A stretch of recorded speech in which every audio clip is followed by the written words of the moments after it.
గుప్త నవరాత్రులు అంటే 9 రోజులు జరుపుకుంటాము. ఈ పండగని మనం అమ్మవారిని వివిధ రూపాల్లో కొలుస్తాము.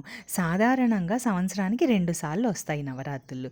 ఈ గుప్త నవరాత్రులనేవి. ఒకటి మాఘమాసంలో శ్యామలాదేవిని కొలుస్తాము. 2 ఆషాఢ మాసంలో వారాహిదేవిని కొలుస్తాము. దీనిని రహస్య నవరాత్రులు అంటారు. రహస్య నవరాత్రులు అని ఎందుకంటారంటే మనం చాలా గుప్తంగా చేసుకుంటాము. హంగులు, ఆర్భాటాలు అవేవి లేకుండా మనకున్న దానిలో అమ్మవారిని కొలుస్తాము. అందుకే వీటిని రహస్య నవరాత్రులు అంటారు. 9 రోజులు 9 రకాలుగా మనం వారాహిదేవిని కొలుస్తాము.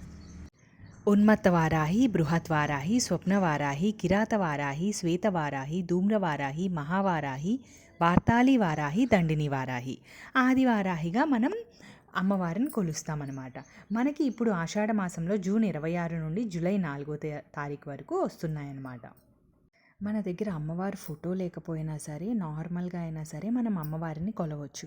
సో భక్తి శ్రద్ధలతో మనం 2 పూట్ల పూజ చేసుకుంటే మనసు చాలా ప్రశాంతంగా ఉంటుంది. భూ వివాదాలకి సంబంధించిన వాళ్ళు ఎక్కువగా అమ్మవారిని కొలుస్తారు. మీకు కుదిరితే తప్పకుండా నవరాత్రులు చేసుకోండి. Thank you for watching.